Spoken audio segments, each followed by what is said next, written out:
Oil floats on water. Every child knows it. It is the first thing anyone learns about liquids, and it is the entire basis of a fraud that generated around $175 million of paper backed by nothing, brought down 2 Wall Street brokerages, and came within a few days of destroying American Express. The method was this: fill a storage tank with seawater, float a layer of vegetable oil on top. When the inspector arrives and lowers his measuring stick through the hatch, it comes up wet with oil because the top of the tank is oil. He certifies the tank as full. A warehouse receipt is issued. That receipt is a negotiable financial instrument, and it can be borrowed against. The tank contains almost nothing. This is the story of what happens when the entire financial system's verification of an asset consists of a man looking at the top of it, and of why almost nobody has heard of it, despite the fact that it very nearly took down one of the most trusted institutions in America. Start with the man, because he is unusually well documented and the pattern of his career matters. Anthony De Angelis, universally called Tino, was born in the Bronx in 1915 to Italian immigrant parents.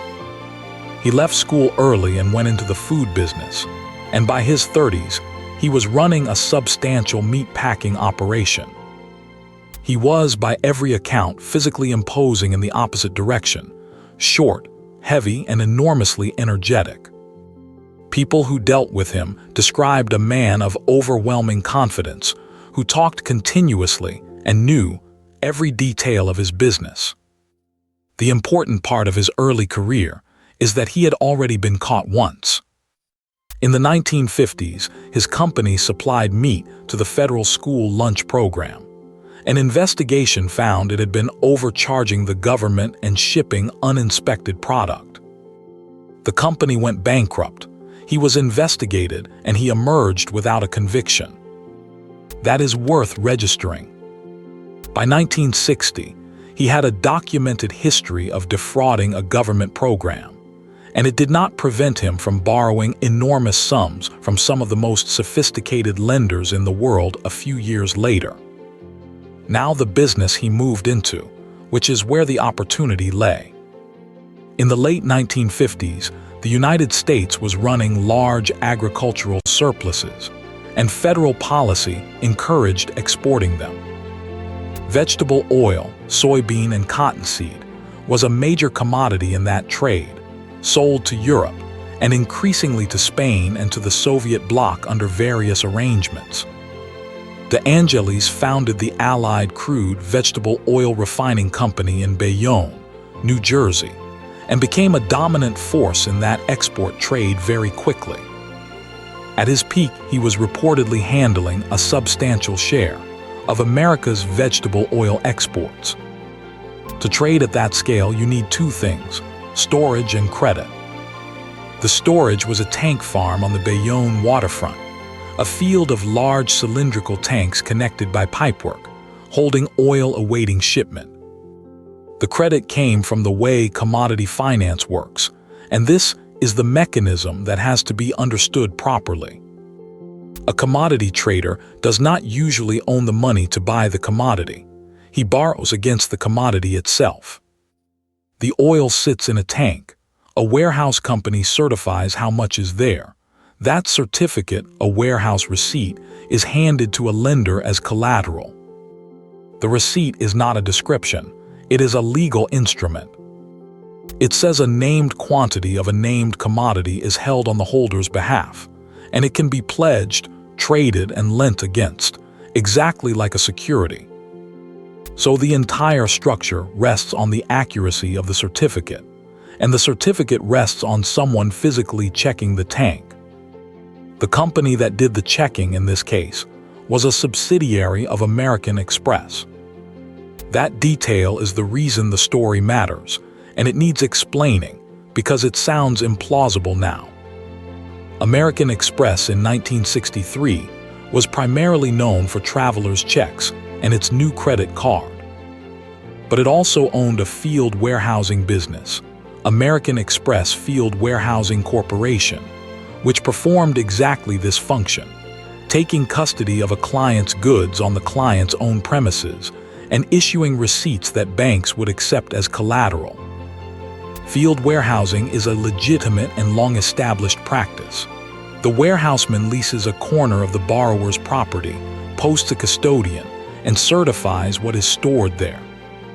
The lender gets an independent verification without the goods having to move. The independence is the entire product. It is the only thing the customer is buying. Now the inspection itself and how it failed. The custodians employed at Bayonne were, in practice, largely drawn from Allied's own workforce and paid nominally by the warehousing subsidiary. That is the first structural problem. The people certifying the oil worked, day to day, alongside the people whose oil it was. The physical measurement was a dip. A weighted tape or stick is lowered through a hatch in the top of the tank until it reaches the bottom, and the depth of liquid is read off. Depth plus tank dimensions gives volume. The problem, stated in one sentence, is that a dip measures depth, not contents. If a tank is filled mostly with water and topped with oil, the dip records a full tank. The stick comes up wet with oil along its whole length, because oil clings and coats it as it is withdrawn. There was, in the standard procedure, no requirement to sample from the bottom. De Angelis exploited this in increasingly ambitious ways. Tanks were filled with seawater and topped with oil. Some tanks reportedly contained a small tube of oil inside a much larger volume of water, positioned so that a dip through the hatch went down the tube. Oil was moved between tanks ahead of inspections, so the same physical oil was counted repeatedly as inspectors worked through the farm. The tanks were also interconnected by pipes, which meant a single quantity could be pumped from one to another as required. None of this is technically sophisticated. It is the sort of thing a person works out by thinking about the problem for an afternoon. What made it work was not cleverness. It was that nobody was checking in a way that could have detected it. And there were warnings, which is the part that makes it more than a curiosity. Allied certified holdings eventually exceeded, on paper, the entire quantity of vegetable oil that the United States Department of Agriculture believed existed in the country. Somebody comparing the receipts against the national inventory would have found an impossibility. An anonymous letter was reportedly sent to American Express raising concerns about the Bayonne operation. A short investigation was conducted. It did not find the fraud. Traders in the market noticed that Allied's reported volumes were implausible relative to the size of the trade. Some acted on that suspicion. Most did not. The information required to expose this was, in principle, publicly available. What was missing was anybody whose job it was to look at it. Now the second half of the fraud, which is what turned a large problem into a systemic one. Holding warehouse receipts allowed De Angelis to borrow. He used that borrowing to speculate in vegetable oil futures, betting that prices would rise. He had a specific reason to expect them to. Negotiations were underway for a major sale of American agricultural commodities to the Soviet Union, and he anticipated that a large purchase would drive prices up sharply. So he took an enormous long position, financed by loans secured on collateral that did not exist. His futures trading ran through brokerage houses, principally Ira Haupt and Company and Williston and Bean. Those firms extended him credit to hold his positions, and they in turn borrowed from banks against the same warehouse receipts. The receipts were therefore doing double duty, securing the loans that funded the trading and underpinning the brokers who were carrying the positions. Then, in November 1963, the expected Soviet deal did not materialize in the form he had assumed. Vegetable oil prices fell. A falling market against a leveraged long position produces margin calls. The brokers demanded more collateral. De Angelis could not produce it because there was nothing behind the position but water. On the 18th of November, Allied filed for bankruptcy. And then the receipts were tested and the tanks were opened. What investigators found, when they finally measured properly, was that of the roughly 937 million pounds of vegetable oil recorded on the warehouse receipts, only around 100 million pounds actually existed. Somewhere in the region of 80 to 90% of the collateral was seawater. The consequences arrived immediately and in the worst possible week. Ira Haupt and Company was a member firm of the New York Stock Exchange, with more than 20,000 customer accounts. Its exposure to Allied was catastrophic, and it could not meet its obligations. Williston and Bean was similarly stricken. On the 22nd of November 1963, the New York Stock Exchange suspended Ira Haupt from trading. That afternoon, President Kennedy was assassinated in Dallas. The exchange closed early amid the news and remained closed the following Monday for the funeral. Those few days of closure are, by most accounts, what prevented a far worse outcome. They gave the exchange, the banks and the Federal Reserve time to organize a rescue of Haupt's customers without a panic running through an open market. It also means that the salad oil scandal was permanently overshadowed. It broke on the day of the assassination, and it disappeared from public memory almost immediately. That is a substantial part of the answer to why nobody has heard of it. Now, American Express, because this is where the story becomes genuinely instructive. Its warehousing subsidiary had issued the receipts. Those receipts were now known to be worthless, and the holders, banks, and brokers wanted to be paid.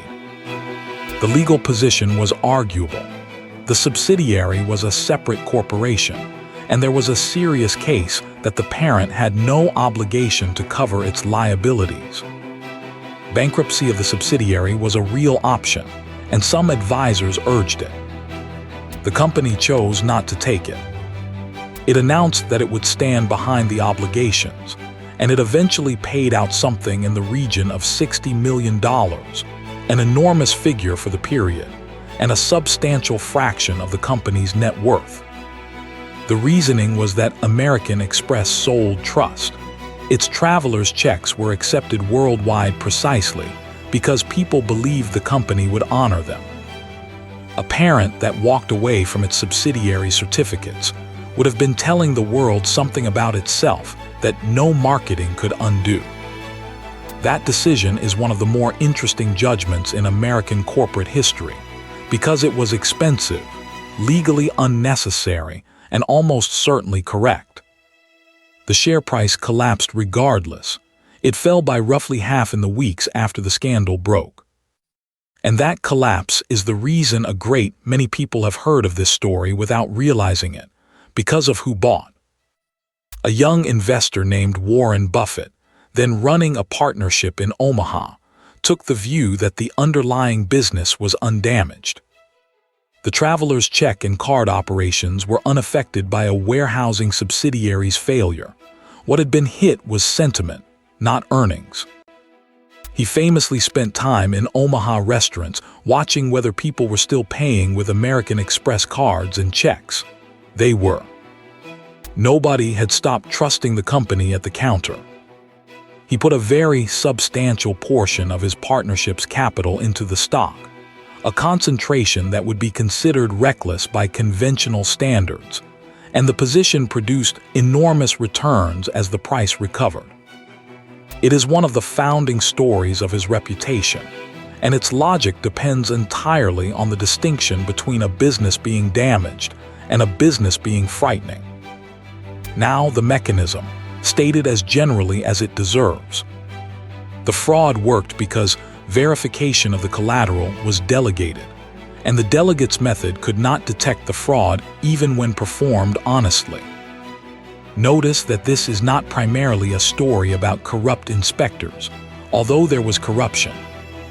The deeper problem is that a dip test is a valid procedure for the question, how deep is the liquid, and an invalid procedure for the question, how much oil is here? Everybody involved was answering the first question and believed they were answering the second.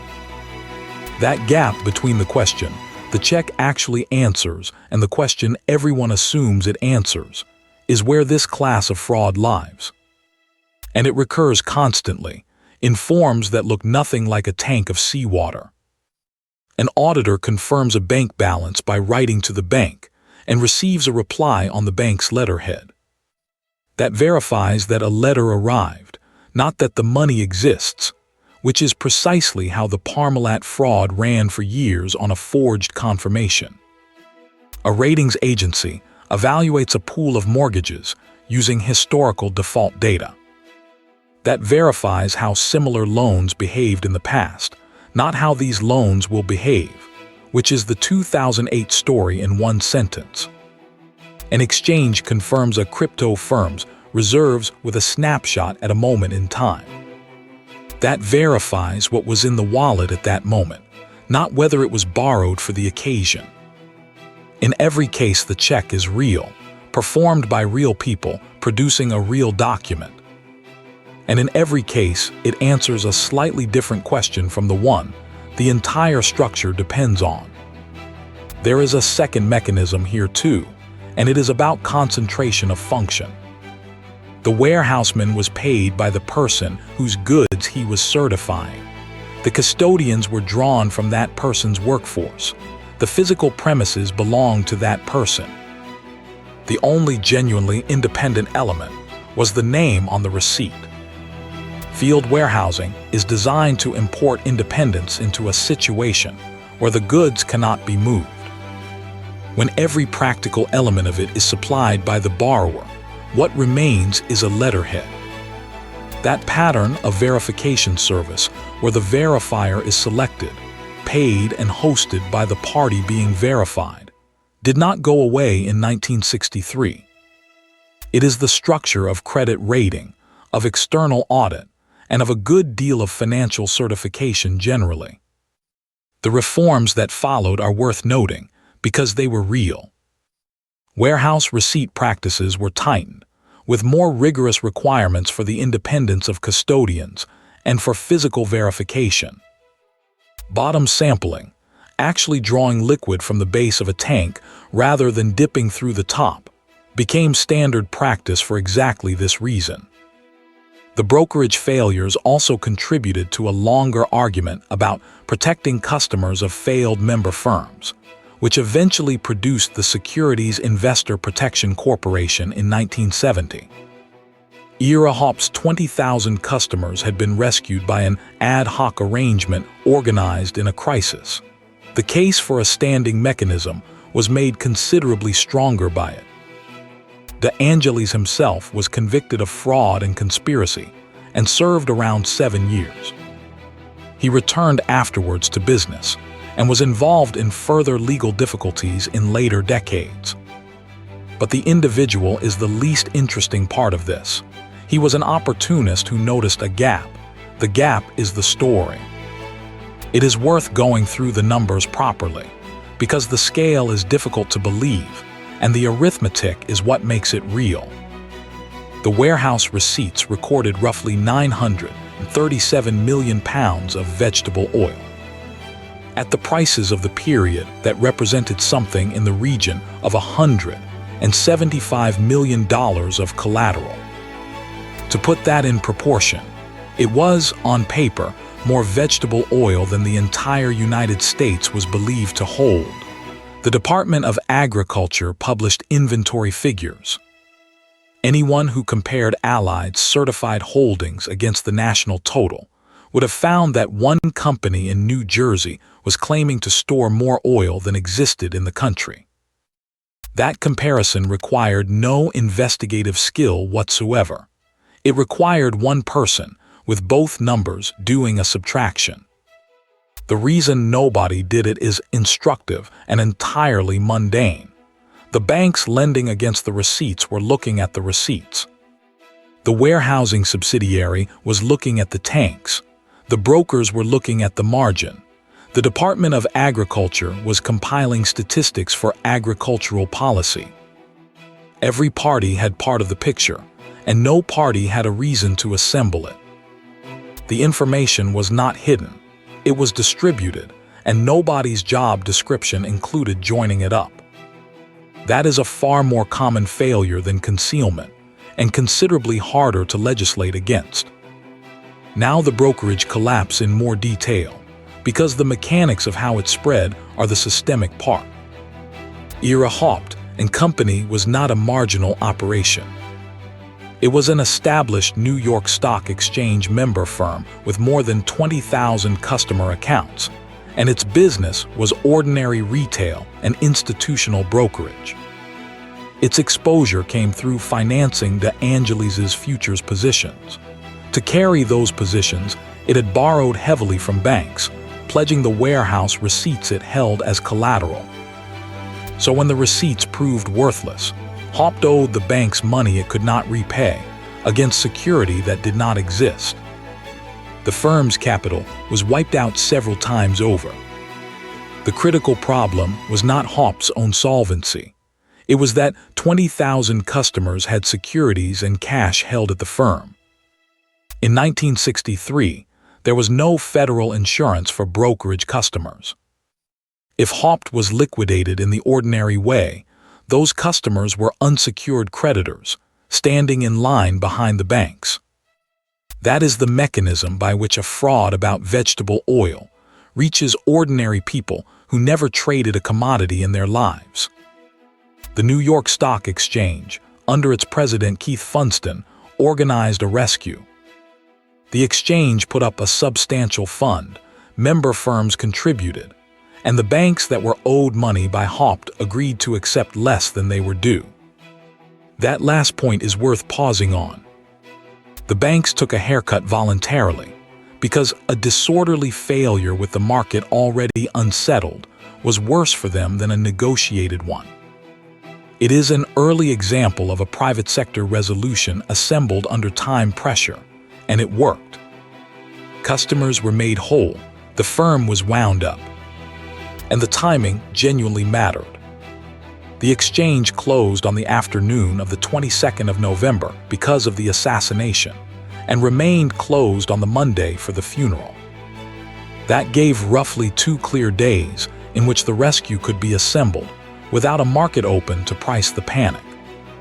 Nobody planned that.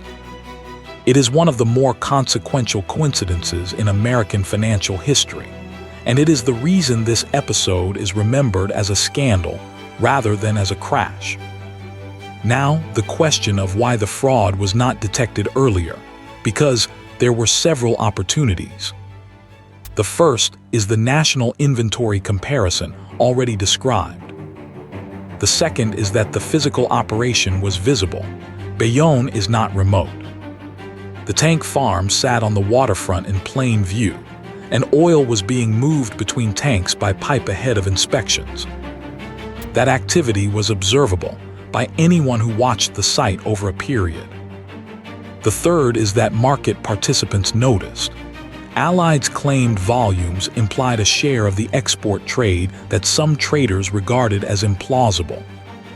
Suspicion existed in the market well before the collapse. The fourth is the anonymous letter reportedly received by American Express, which prompted an internal inquiry that did not find the fraud. So this was not a case of a perfectly concealed scheme.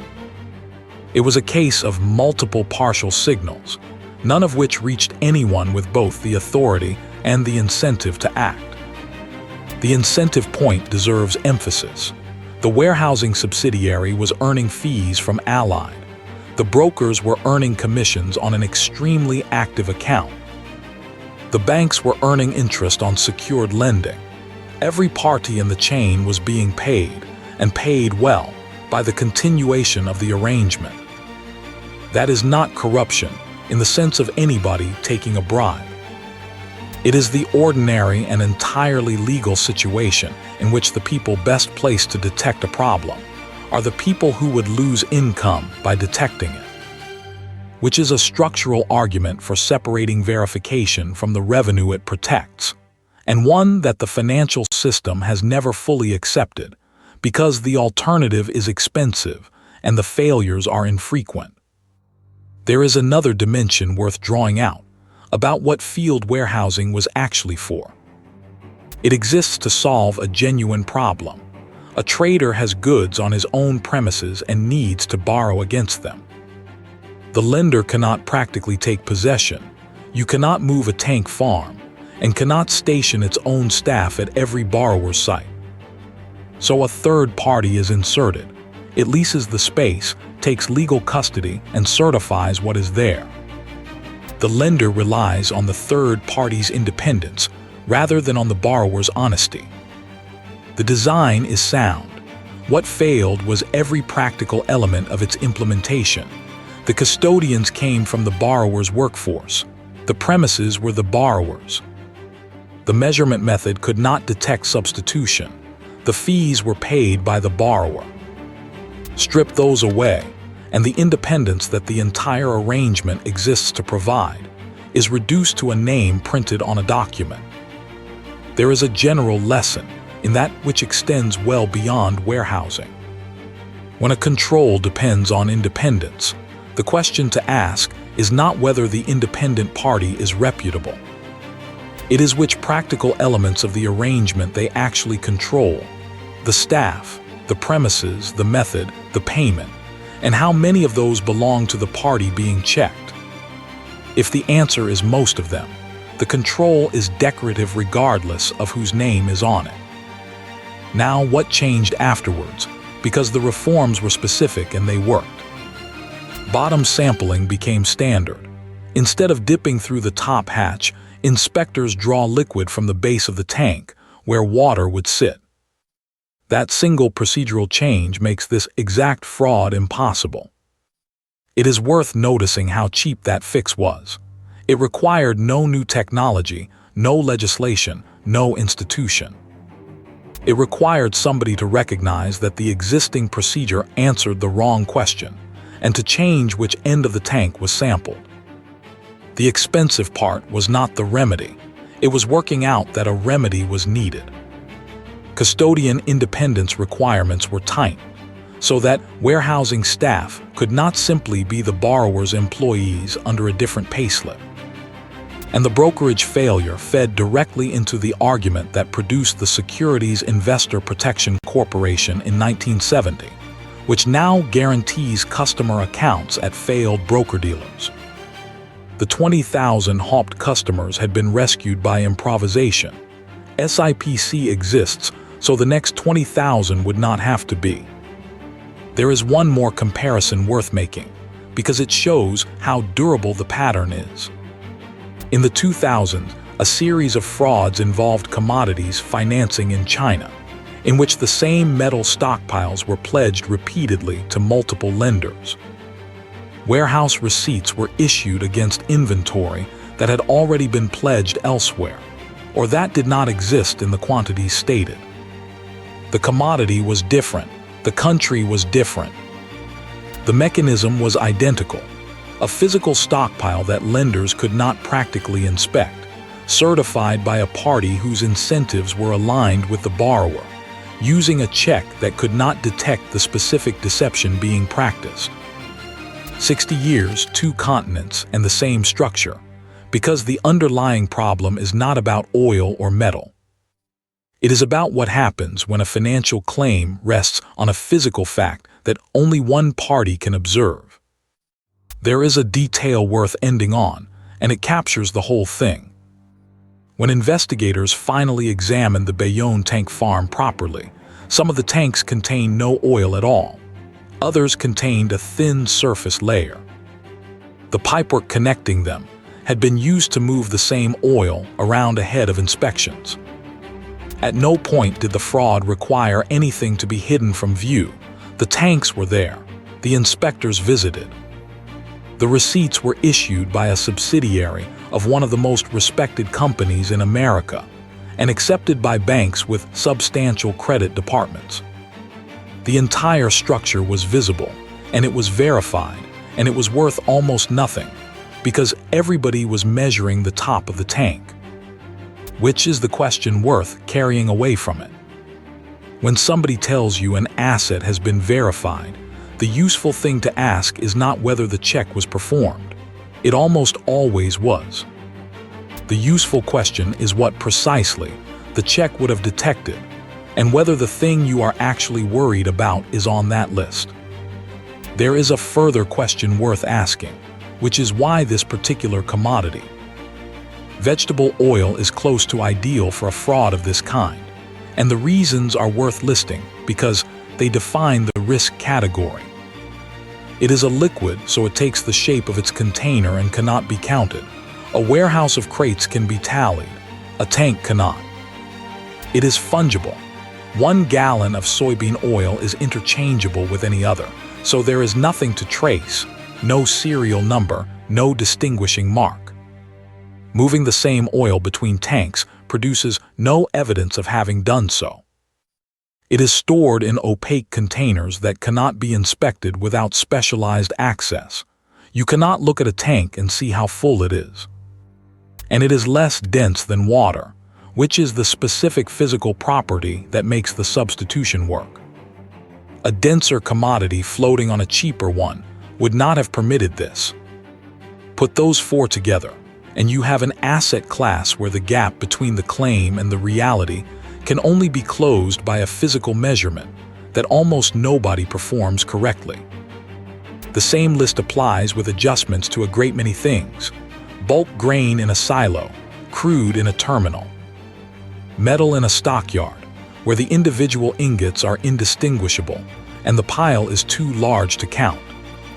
Digital balances in an account, where the entire asset is a number in a database controlled by the party you are checking. That last one is worth dwelling on, because it is the modern version and it is worse. A tank of oil at least has to exist somewhere. Water had to be pumped into it. There was a physical operation on a waterfront that a determined observer could have watched. A balance in a ledger has no such constraint. There is no equivalent of the pipework at Bayonne, nothing to move, nothing to observe, no seawater to buy. The falsification is a keystroke, which means the verification problem that destroyed IRA Haupt in 1963 has not been solved so much as made harder, and the checks that are performed on digital reserves today are frequently the direct equivalent of a dip through the top hatch, a snapshot at a moment chosen in advance of a figure the checked party controls. Now, a word about the people who were owed money, because it is easy to discuss this as an abstract failure. The banks that lent against the receipts were substantial institutions and could absorb the loss. The brokerages could not, and their failure put 20,000 ordinary customer accounts at risk. People whose only connection to vegetable oil was that they happened to hold shares at a firm that had lent against it. That is the characteristic shape of a collateral failure. The loss does not stay with the party that made the bad judgment. It travels along the chain of obligations until it reaches somebody who had no way of knowing the chain existed. A retail customer of IRA Haupt could not have discovered that their broker was financing a New Jersey oil trader.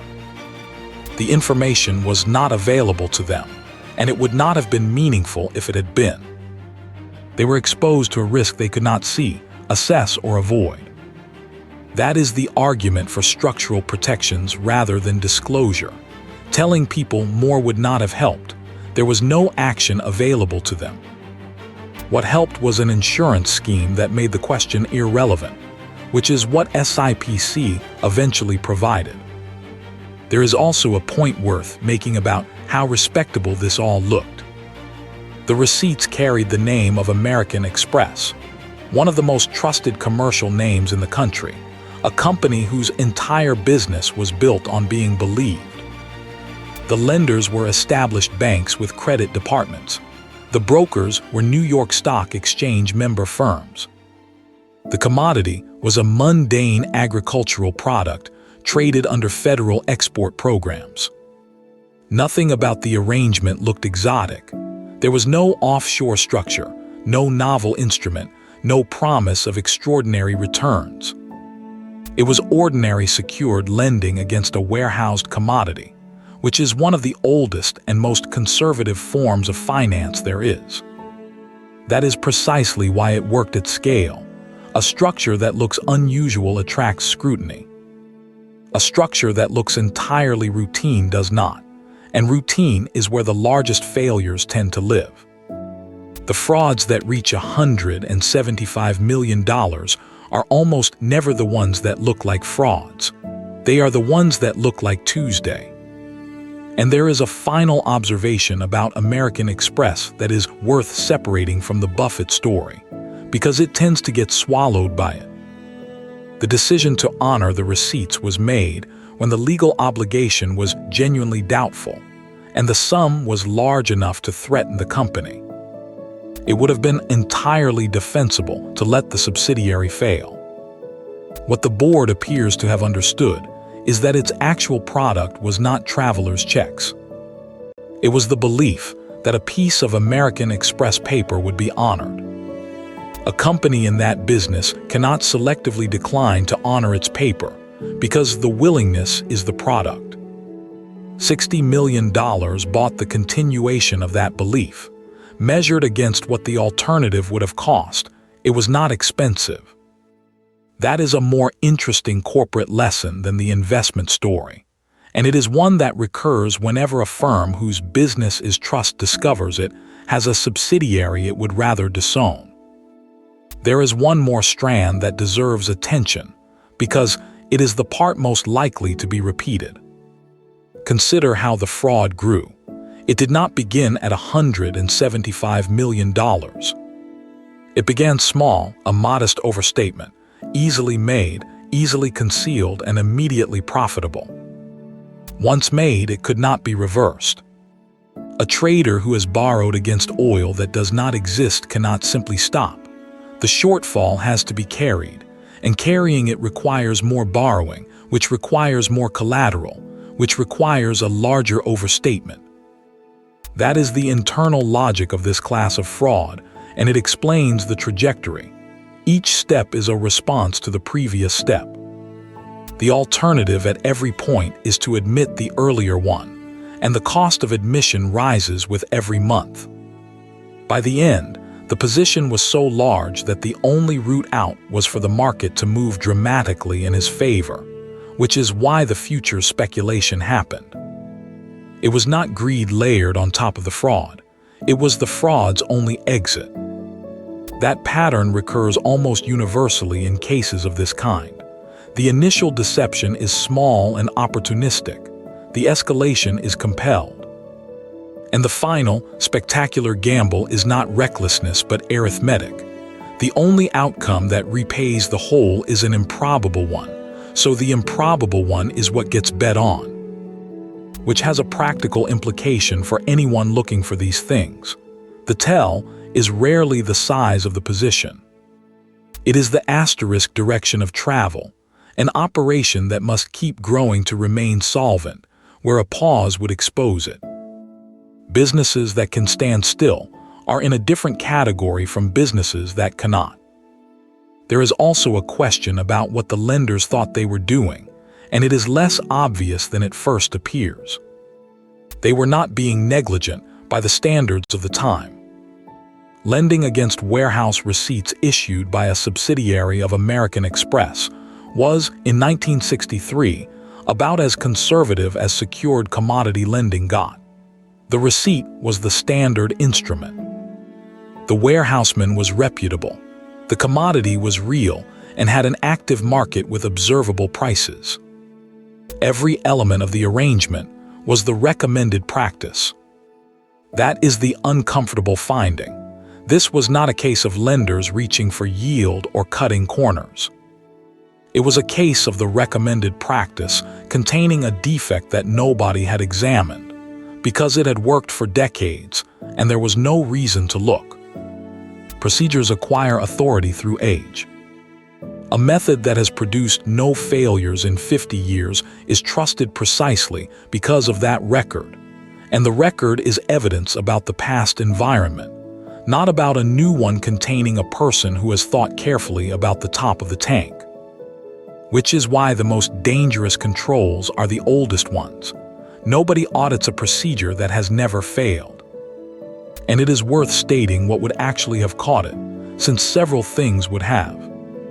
Drawing a sample from the bottom of the tank, comparing the certified national total against Department of Agriculture inventory figures, weighing a tank rather than dipping it, rotating custodians so that no inspector was permanently embedded with one client, requiring the warehouseman to be paid by the lender rather than the borrower. None of those is expensive or technically demanding.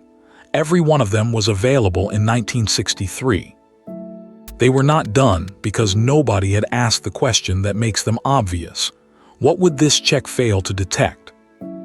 And that question is the entire content of the lesson.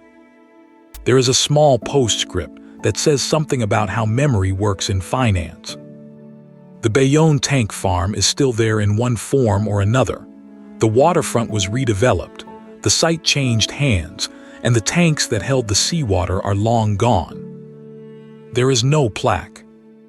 The phrase salad oil scandal survives mainly in footnotes and in the Buffett literature, where it appears as background to a stock purchase rather than as an event in its own right.